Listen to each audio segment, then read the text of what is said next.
I'm giving this class because I want to ensure that everybody is properly prepared for the holidays. So I want to make sure that you have the proper background. And the key, of course, is always to understand what is the historical roots and the underlying meaning of the holidays. So that's what we're going to go through. We'll start with Christmas, and then we'll run straight through Christmas until we get to New Year's, run through New Year's, and hopefully we'll be able to pull this whole thing off in the amount of time that we have available. Popular myth puts Jesus' birth on December 25th in the year 1 AD or 1 CE. That's when supposedly, at least according to people in the streets, that's when Jesus was born. The reality. The New Testament gives absolutely no date whatsoever for Jesus' birth, not a day or a year. In fact, the gospel that was written, the earliest of all the gospels, was Mark, which they say was written around 65 CE, presents us with an adult Jesus, implying that in early Christianity there was absolutely no interest whatsoever in Jesus' birth. And in fact, even the later Gospels that do mention Jesus' birth don't say anything whatsoever about the day he was born, as if that was not a significant date to the early Christians. Why are there people who think that in fact he was born in the year 1 CE, 1 AD? Where did they get that idea?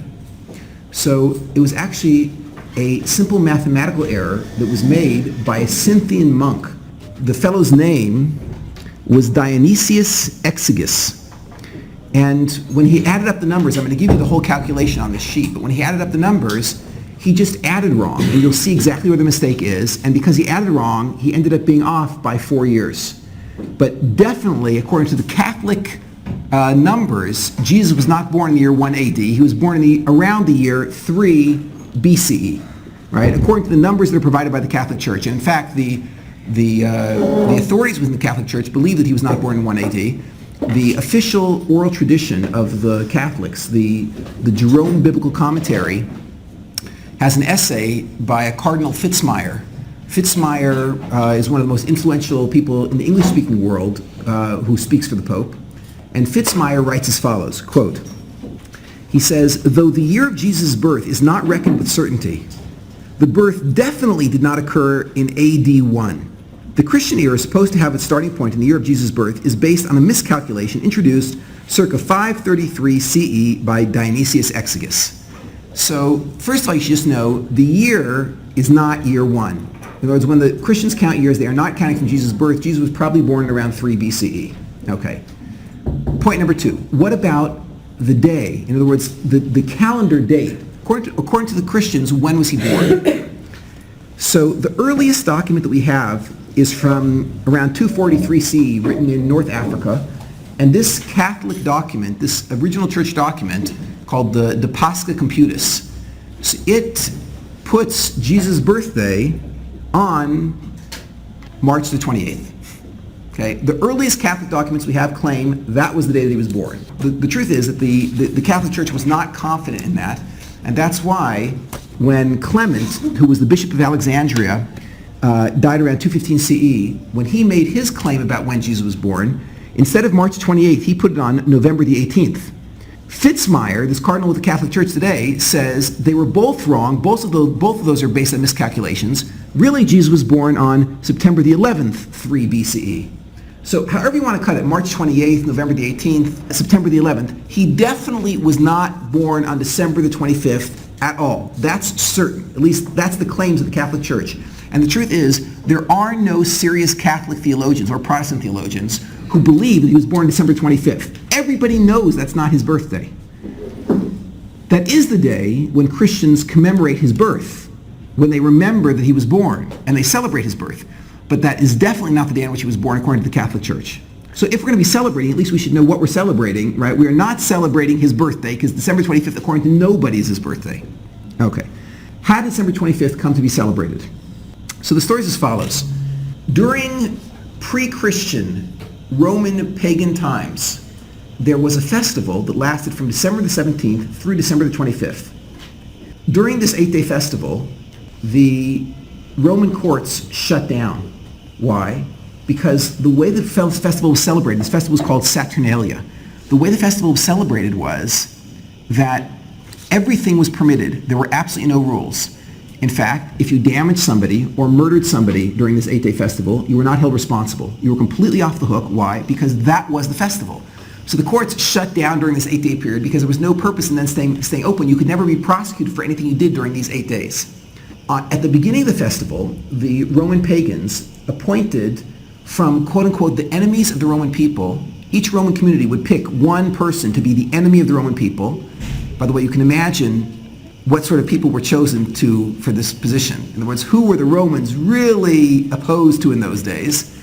So they would choose, every Roman community would choose one person and name that person the Lord of Misrule. On the 8th day, they would then take this person and they would murder him in a horrific fashion. I will not describe what they did to him in public. I will just tell you that it was very slow and there was not much left of his body at the end.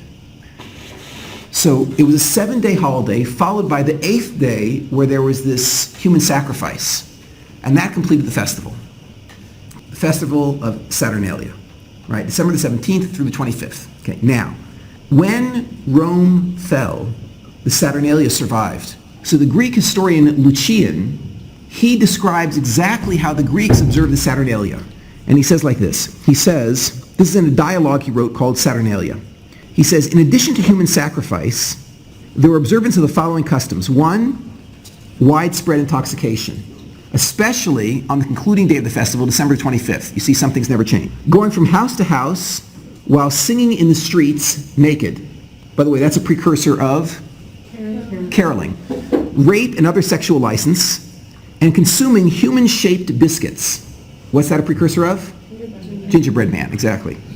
Now, what happened was, the early Christian church they were trying to proselytize, they were trying to convert pagans, and they had a theology that it was acceptable to import pagan observances if, in exchange for that, you could extract belief in Jesus. And there's many examples throughout history of how the Christians just brought pagan observances into Christianity in order to bring Christians in. But one of the more colorful examples is when they imported the Saturnalia in the 4th century. In the 4th century, they decided they were going to bring the Saturnalia into Christianity in order to bring the Saturnalia cult worshippers into the religion as well. The problem is that when they imported the Saturnalia, they did not change its style of observance. And therefore, Christianity now had, as part of it, this 8-day period of absolute, uncontrolled wildness. There's a professor at the University of Massachusetts by the name of Stephen Nissenbaum. He explains the following phenomena that took place when the Christians imported the Saturnalia. I'm going to quote from him. He says, quote, in return for ensuring massive observance of the anniversary of the Savior's birth, by assigning it to this resonant date, December 25th, the church, for its part, tacitly agreed to allow the holiday to be celebrated more or less the way it had always been. The earliest Christmas holidays were celebrated by drinking, sexual indulgence, singing naked in the streets, a precursor of modern caroling, etc. So it turns out when the Christians imported Saturnalia, they did it wholesale, and the entire holiday came into Christianity. Originally, it was just an accommodation. They just imported it in order to bring in the pagans. But of course, after it had been part of the Christian tradition for a long time, so it actually started to take on Christian significance. Initially, there were some Christians who didn't buy it because they knew that December 25th has absolutely nothing to do with Jesus' birth. It's a joke. So for example, you've all heard of the Puritans. Remember Cotton Mather and Increase Mather? These guys were leading Puritan theologians that were responsible for settling the Americas. So Increase Mather wrote from Boston in 1687, quote, this is the leader of the Puritan community, quote, the early Christians who first observed the Nativity on December 25th did not do so thinking that Christ was born in that month, but because the heathens' Saturnalia was at that time kept in Rome, and they were willing to have those pagan holidays metamorphosed into Christian ones. Nevertheless, the Puritans were totally opposed to Christmas, and in fact, between the years 1659 and 1681, if anyone was caught in Massachusetts keeping Christmas, they were thrown into jail. It was illegal to keep Christmas in Puritan America. Absolutely forbidden, because it was heresy. What are you celebrating December 25th for? That's a pagan holiday. It has nothing to do with Christianity. Until today, there are groups in Europe that do not celebrate December 25th as Jesus' birthday, because everybody knows this is not his birthday. Unfortunately, depraved customs of the Saturnalia became Christian customs, and they were practiced vigorously by the Catholic Church. In 1466, Pope Paul, for the amusement of his Roman citizens, arranged for the events of Saturnalia on December 25th to include forcing the Jews to run naked through the streets of the city. So we have an eyewitness report from a Christian who was present at the festivities. And he writes as follows. Before they were to run, the Jews were richly fed so as to make the race more difficult for them and at the same time much more amusing for we spectators. They ran amid Rome's taunting shrieks and peals of laughter, while the Holy Father, the Pope, stood upon a richly ornamented balcony and laughed heartily. That was how Christmas used to be celebrated. These sorts of Saturnalia celebrations were conducted by Christians straight through the 18th and 19th century. During the 18th and 19th century, the rabbis of the ghetto in Rome were forced to wear clownish outfits and march through the streets to the jeers of the crowd, pelted by a variety of missiles, quote unquote, and we know what those were. When the Jewish community of Rome sent a petition in 1836 to Pope Gregory XVI, begging him to stop the annual Saturnalia abuse of the Jewish community, he responded, quote, "It is not opportune to make any innovation right now." And the Saturnalia was left in place. On December 25th, 1881, Christian leaders whipped the Polish masses into anti-Semitic frenzies, and that led to riots across the country. In Warsaw, there were 12 Jews that were murdered. There were hundreds of Jews who were maimed or wounded, and dozens of Jewish women who were raped. There were 2 million rubles worth of property destroyed. That was a classic European Christmas celebration, and that's the way it had always been celebrated from Rome straight through the 19th century in Europe. So that's the history of Christmas. Now what about the Christmas observances, the things that we're all familiar with, for instance, Christmas trees? So it's well known that there is no source in any Christian literature for Christmas trees. What are Christmas trees? They were attempting in the Near East to attract members of a group called the Asherah cult. The Asherah cult were people who worshipped trees. And what they used to do was once a year, they used to bring trees into their homes, and they would decorate them with candles and put all sorts of fancy dressings on them, and they would worship these things. So when the early Christians came to the members of the Asherah cult and they said, become Christians, they said, well, we can't because, we worship our tree. So the Christians said, that's not a problem. We can have the tree also. Just bring the tree into your house on December 25th. And it became a cholent. They would throw whatever pagan observances they wanted to absorb into December the 25th. And therefore, on December 25th, people brought Christmas trees into their home. What about mistletoe? Okay, this is one of my favorites. Mistletoe is a highly poisonous plant, an extremely toxic plant. You have to be very careful when you handle it. And a classic Christmas observance is that you hang a bow of mistletoe on your front door. Okay, where did this come from? So Norse mythology recounts how the god Balder was killed using a mistletoe arrow by his rival, Hoder, while fighting for the female Nanna. So Druid rituals, which were built on this Norse mythology, used mistletoe for human sacrifice. They used to poison children with mistletoe, and that would be their sacrifice. How did it end up that people would give kisses under the mistletoe? That's a modern custom, is that a man grabs a woman and kisses her under the mistletoe. So the answer is, it was a synthesis of these Norse Druid mythology rituals of killing people with mistletoe, a mixture of that and the December 25th custom of wild sexual license. And in fact, only today in civilized America do we just give kisses under the mistletoe. As recently as 100 years ago, in Europe, on December 25th, it was considered completely acceptable for a man to grab a woman in the streets on December 25th and do whatever he wanted with her. And no one could have any complaints if she was out of her house on December 25th, she was fair game. And that was part of the Saturnalia, part of the grand celebrations of December 25th. What about Christmas presents?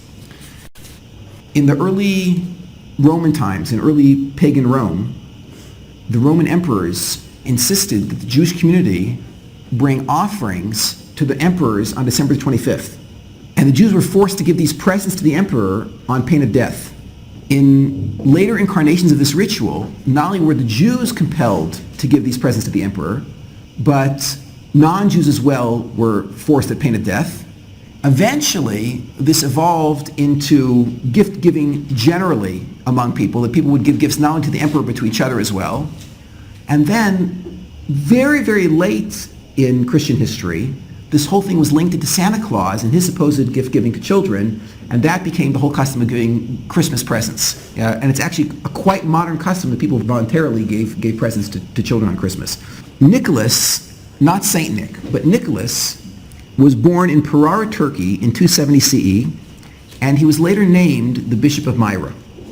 He died in 345 CE, and much, much later, about 1600 years later, the church, they sainted him in the 19th century, and they gave him a day. And of course, St. Nicholas's Day is December the 6th. Has absolutely nothing to do with Christmas whatsoever. St. Nicholas Day is December the 6th. Just because today we celebrate St. Nicholas's memory on December the 25th, and I'll explain in a few moments how that happened. St. Nicholas was one of the chief bishops who convened the Council of Nicaea in 325 CE.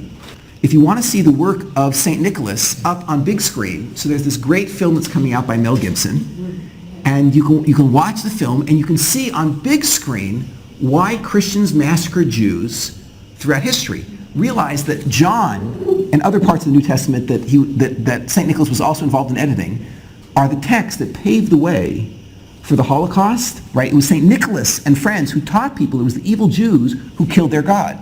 So it's because of the work of St. Nicholas that we can now go visit mass graves at Auschwitz. How did St. Nicholas become the Santa Claus that we know of today?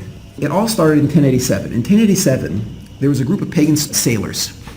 And these sailors, who probably were not terribly interested in St. Nicholas from a Christian point of view, went to his grave in Turkey and collected his bones and took his bones to a site in Italy, in Bari, Italy.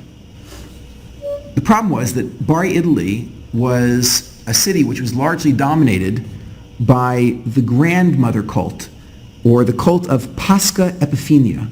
The grandmother cult was a group that worshipped a pagan deity, a pagan female deity who was boon-giving. She would give gifts to people. And specifically, this god, Pascha Epiphania, used to fill children's stockings with gifts. Okay? When Nicholas's bones arrived in Bari, so the cult ousted the grandmother and they replanted St. Nicholas in her place. And members of this group used to have a pageant on December the 6th where they would give gifts to each other. So this was the beginning of the Nicholas cult. Now the Nicholas cult ended up spreading to the north, and it was eventually adopted by German and Celtic pagans. These groups had previously worshipped a pagan god by the name of Woden. Woden is the father of Thor, who you've probably heard of before. He's also the father of Tu, who is another great pagan god. He's also the father of Balder, who we heard about earlier. So Woden, this chief god, he had a long white beard, and he rode a horse through the heavens one evening each autumn. So what happened was Nicholas was merged by these Celtic and German pagans. He was merged with Woden. And when he was merged, so he shed his Mediterranean appearance, realized that up until this merging of Woden and Nicholas, how did Nicholas dress? In shorts and a t-shirt. He lived in the Near East. When he arrived in the north of Europe, so suddenly he was all garbed in winter clothing.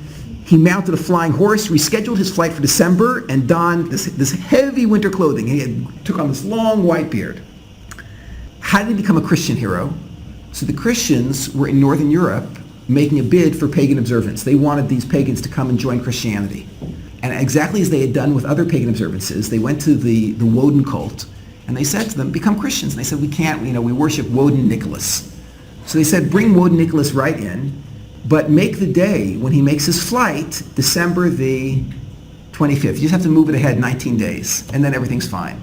So they moved his day ahead 19 days. They became Christians, And December the 25th became the day on which St. Nicholas' memory was celebrated, even though until today, if you get a copy of the New Testament, flip to the back, open it up and look at the saints' days, St. Nicholas' Day is December the 6th, not December the 25th. But it's celebrated December 25th because they were trying to bring in these German Celtic pagans. Okay. What about our Santa Claus? Where does he come from? So our Santa Claus was largely created in the 19th century.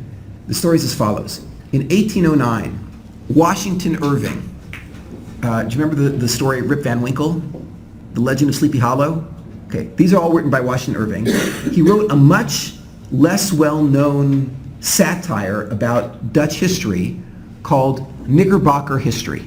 Several times in his book, Knickerbocker History, he refers to St. Nicholas by his Dutch name, Santa Claus.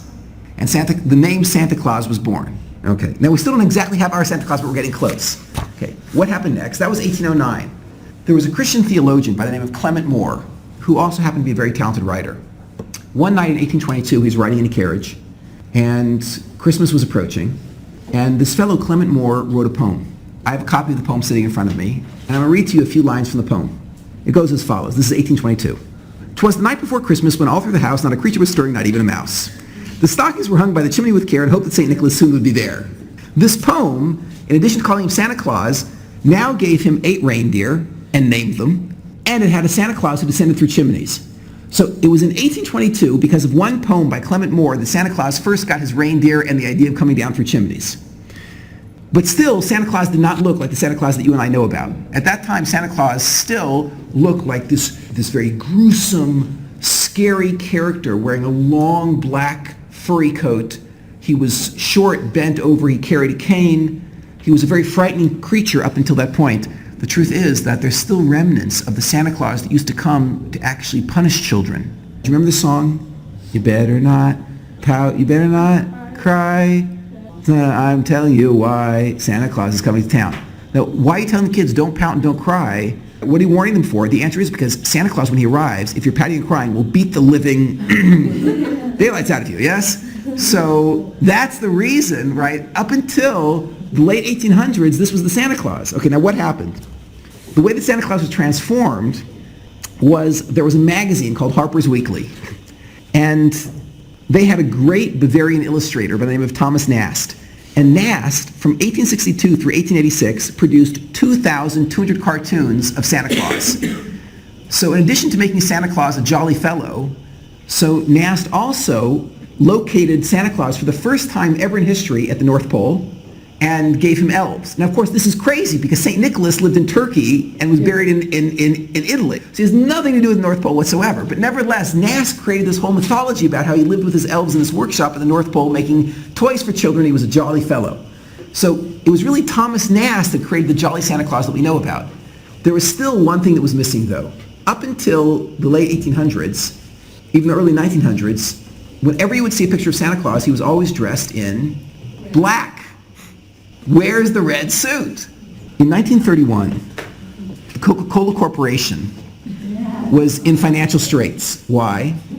Because they just removed cocaine from their product and sales were slumping. They put in caffeine, but it just wasn't the same. You know what I mean? Yeah? So they needed some sort of clever advertising campaign that would give Coca-Cola a pick-me-up.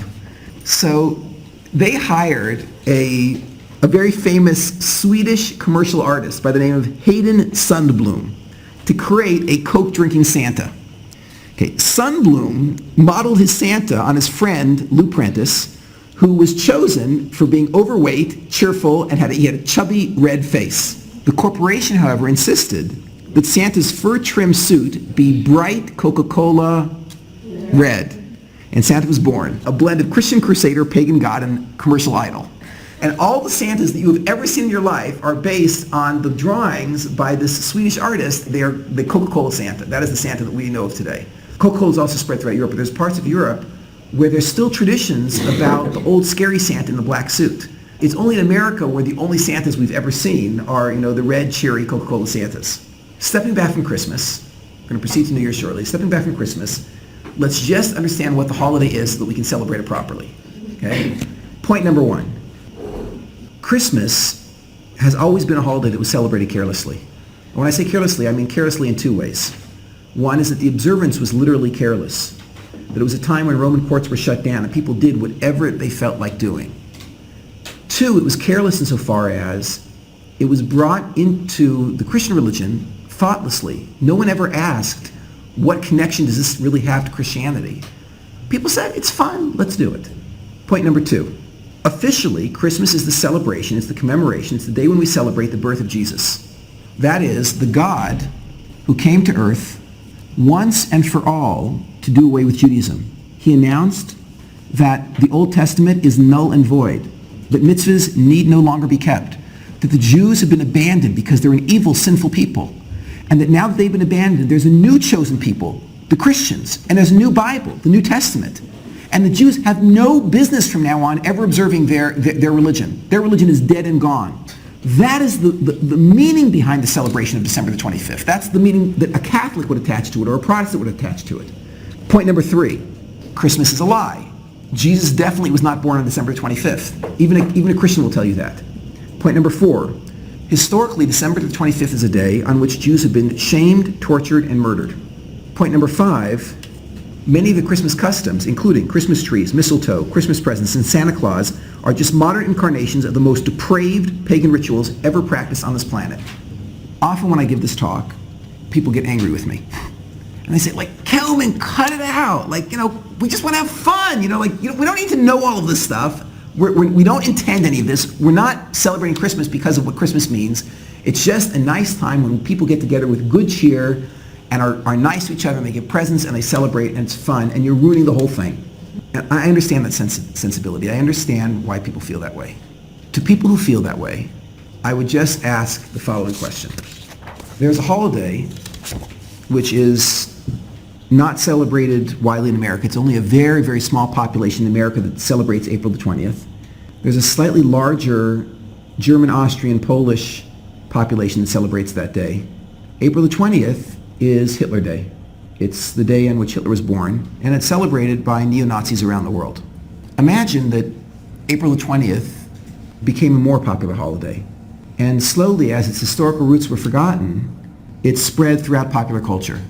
Imagine 5 generations from now, your great-great-great-grandchildren are getting all dressed up and they're heading off to a Hitler Day celebration.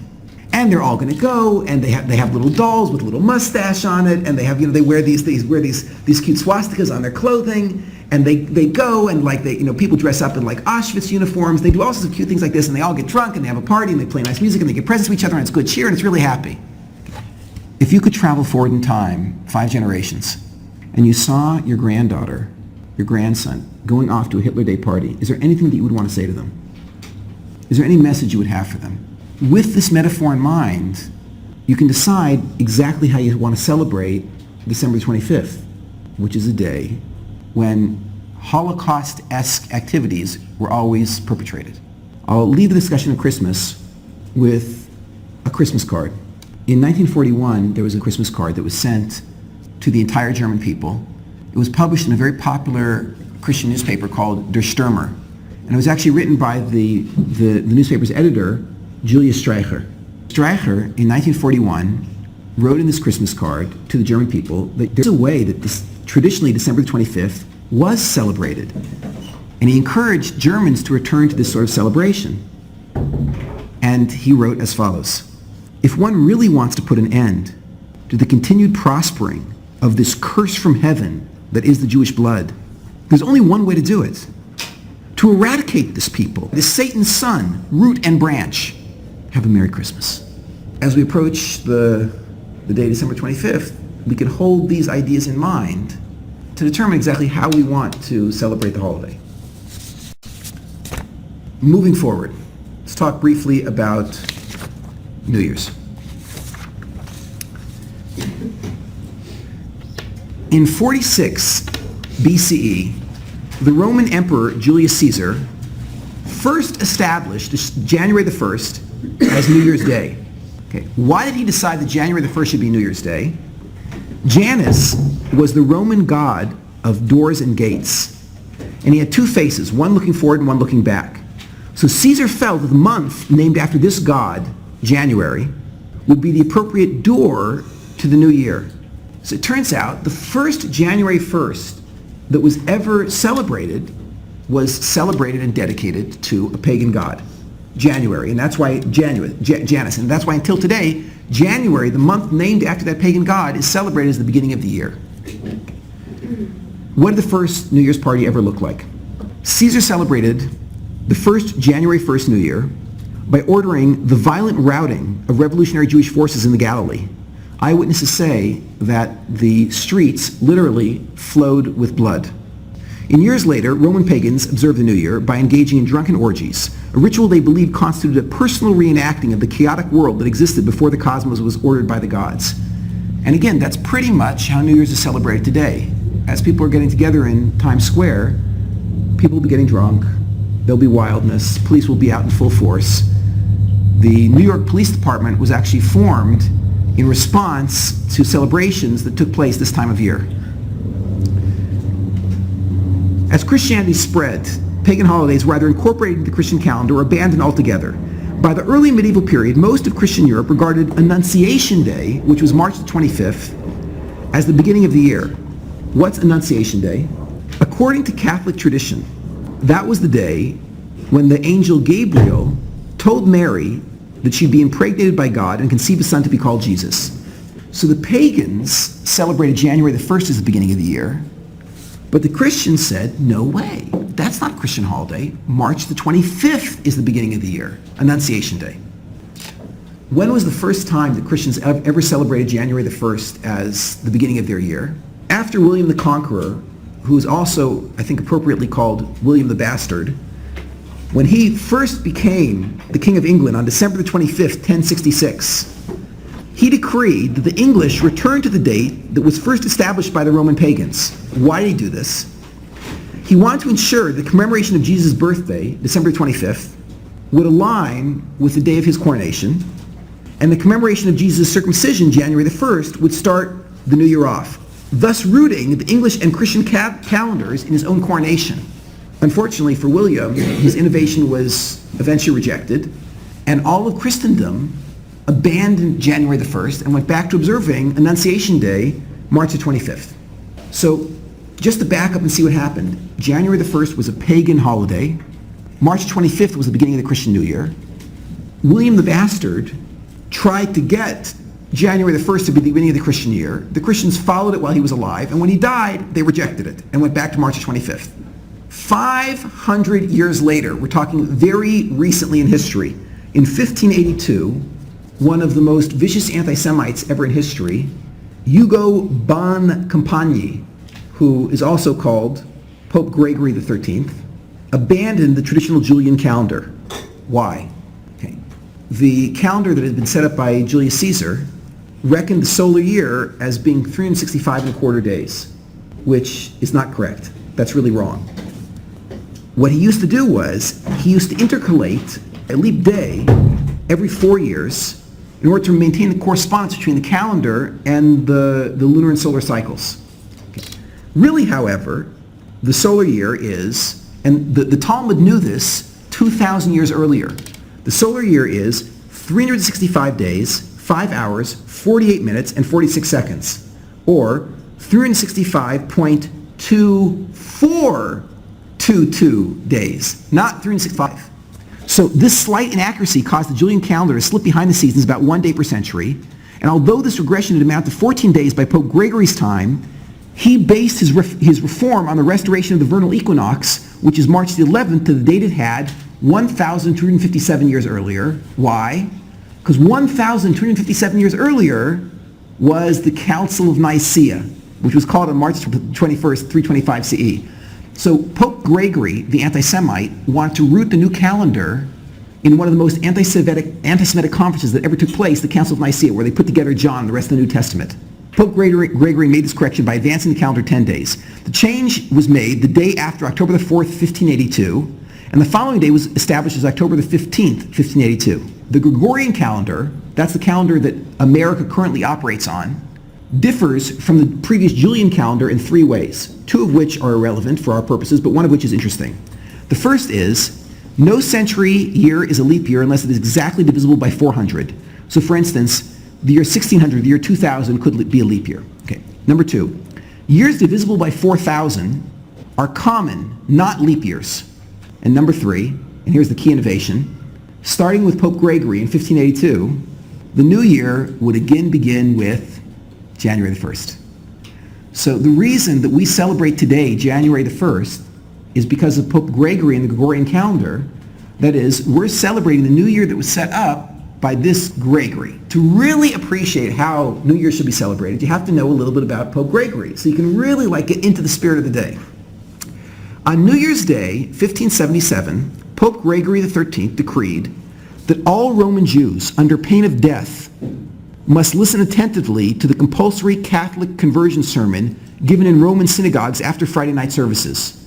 Okay, now imagine that you're living in a little town, and somebody in that town makes a decree that all of your little boys and girls, after services on Friday night, should be brought to a compulsory conversion service where they'll be taught Catholicism. Okay, imagine how you would feel about such a person. Next step. On New Year's Day, 1578, Pope Gregory's warming up. He signed into law a tax forcing Jews to pay for the support of a, quote, house of conversion, end quote, that was set up to convert Jews to Christianity. So Jews are now paying for this tax that will then pay the bishops to come and convert the Jews. On New Year's 1581, Gregory finally ordered his troops to confiscate all sacred literature from the Roman Jewish community. That is, they went in, they took all the copies of the Talmud, they broke into synagogues, and they took all copies of the Sifrei Torah, of the Torah scrolls. Okay, now the problem was that some of the Jews were not enthusiastic about giving up their Torah scrolls. So thousands of Jews were murdered in the campaign in the most horrific manner. They were flayed alive. Jews were tortured. It was a Holocaust, yeah, conducted by Pope Gregory. Throughout the medieval and post-medieval periods, January the 1st, supposedly the day on which Jesus' circumcision initiated the reign of Christianity and the death of Judaism, was reserved for anti-Jewish activities, synagogue and book burnings, public tortures, and simple murder. Until today, that's how many people like to celebrate January the 1st. The Israeli government decided that it was inappropriate for Jews to celebrate a Gregorian New Year's in Israel, and therefore New Year's celebrations in Israel are discouraged. Instead, there has to be a party on December the 31st at night. So instead of having a New Year's party, what happens in Israel all across this country are they have Sylvester parties. Okay, now Americans are not familiar with Sylvester. Sylvester was a great Christian theologian. He was the quote-unquote saint and pope who was ruling during the Council of Nicaea. The year before the Council of Nicaea, Sylvester convinced Constantine to prohibit Jews from living anywhere in the area of Jerusalem. And of course, there were a lot of Jews who didn't want to give up their homes. But Constantine, at Sylvester's urging, went and just slaughtered any Jews who wouldn't leave. At the Council of Nicaea, Sylvester arranged for the passage of a host of viciously anti-Semitic legislation. All Catholic saints are awarded a day on which Christians celebrate and pay tribute to their saint's memory. December the 31st is St. Sylvester's Day. Hence, celebrations on the night of December 31st are dedicated to Sylvester's memory.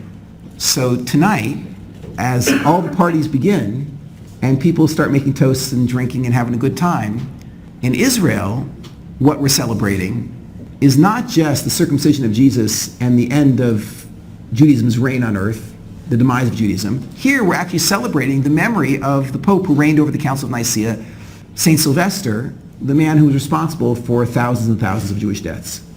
With all of this in mind, I wish you a Happy New Year.